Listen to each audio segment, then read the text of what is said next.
Okay, in part one I just covered how to generate all this stuff. I did notice that I wrote creation kit. That's probably because I'm from Australia. So let's change that. Otherwise people will tell me all about it. Perhaps even want to spell it right the first time.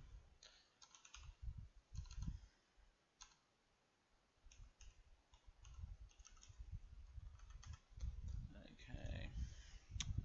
Also what I didn't do was add Subway Runner. So I've thrown that in as well. What I wanted to have a quick chat about here is this spreadsheet which I linked. Um, Basically, this gives you all the areas within the game. Um, this little section here is Red Rocket. This part in here is Concord. This area here is the Super Diplomat. So all these numbers basically relate to all that. So if we just have a look at BT, just expand some of these out. So we can see the Red Rocket Cave entrance, which is at the bottom of the little hill there. It's at negative 1718. So if we have a look at negative 1718, which is there, that there is the bottom of Red Rocket. So that area here is the Red Rocket itself. So all these numbers in here and all this lettering is basically the B's represent Beantown Interiors. These X's represent 3D NPC. Basically, they're either nav meshing or spawn points or things like that, or bits to do with quests and stuff like that. Sometimes BT just puts a few little things around the place as well. There are also spawn points for 3D NPC. S is for Subway Runner. But you get the point there, like they're just all little bits and pieces.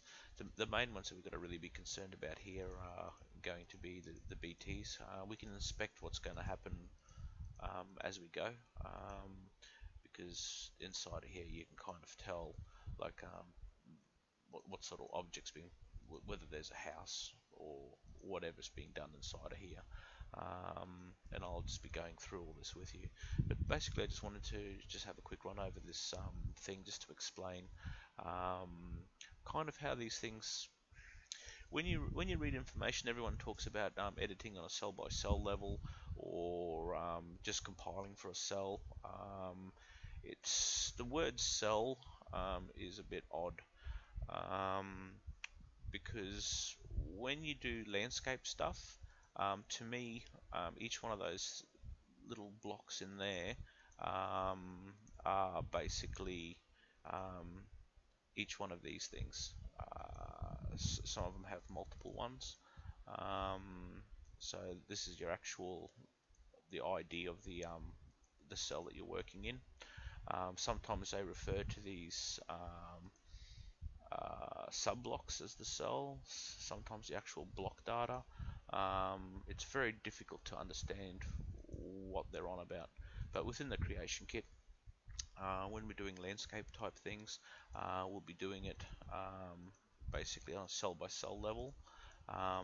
When you do a visibility file, it will basically generate from the center point, it'll generate all 9 of these cells at once.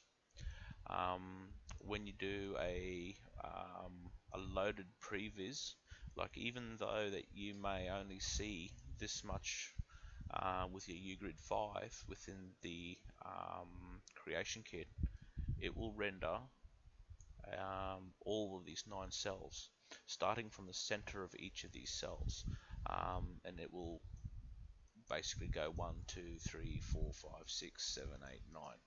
Even if these cells aren't loaded, when you punch the button, it'll actually preload each of these cells into memory, then render it, and go through the whole lot. So as long as if we choose this as our center cell here, then it will in turn complete render all of that data. So as we can see here, these sorts of things, what we tend to have to do, and what I have been doing, is you have to do a second render, so you end up with two renders. Because if you have a border of a modified cell to a vanilla cell, this modified cell can see this cell, no problems at all. So your toon can walk this way, south, and have no problems. If you try to walk north, this cell here has no idea what's inside this cell. It's expecting to see another vanilla cell. So the nav mesh will have a heart attack and not work, and it'll cause you to crash the desktop. This edge in the game will be showing you this inside the creation kit, is a bonded edge. Normally what happens is across a bonded edge it should retain the information to go back and forth between there, but I've found many instances where that doesn't work. You only get to see that within a stitched cell, and a stitched cell, which is actually about this big. So that on the outer edges of that is where you have a stitching cell. That's kind of how it works. You got to go into a U-grid 9 to be able to physically see it. They're big, heavy-duty, yellow dotted borders, and you have to perform a certain function to be able to weld the edges together when you're working on those edges. But I'm not really going to cover that because that's not going to really be a concern for anything that we're going to be doing. I came across that issue with War of the Commonwealth when I was dealing with large nav mesh edits. That's an extremely oddball type thing when you're working with large areas. I may cover it at some point if anyone's really interested and really ask me for it. Otherwise, don't worry about it. But basic rule of thumb is if the adjacent cell is going to a vanilla cell, that has to be rendered as well. Otherwise, you'll get weird sort of crash to desktop type issues. So if we render this section here, we'll have to, in this scenario, you would have to have minimum of those cells rendered. But because we do 3x3 grids, you'd render that entire amount, or in this case, you'd probably render this way, so you'd save yourself a bit of time. So it would basically go into the next section. And then when you go to the next section, you go down into there like that. So that way you're trying to save render time by slowly stepping your things through. Now what we have here is BTI plus your subway runner here. That cell there basically contains the building for subway runner. X is to do with 3D MPC. That's a nav mesh overwrite. There's a couple of little changes inside of here where there's some spawns and that generated. And also Subway Runner has a go and has some fiddling with nav meshes. Up in here we've got some 3D MPC and a couple of more BTI buildings. So each of these things will have to be rendered separately, and I'll be going through that shortly. You can tell from all these numbers here, like if we go back into here, we can have a look at Subway Runner and Commonwealth, and so here's Concord, negative 1418. So Subway Runner, which subblock were we in? Negative 2, negative 2.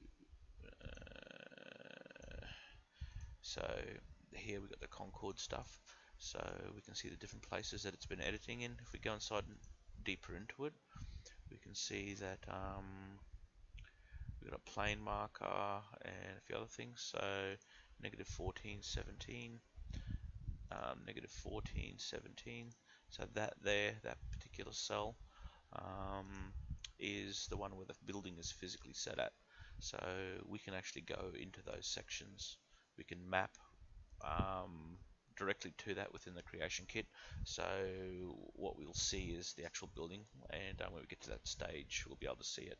So what I'm trying to impress here is these numbers here directly relate to the spreadsheet. You can find these places.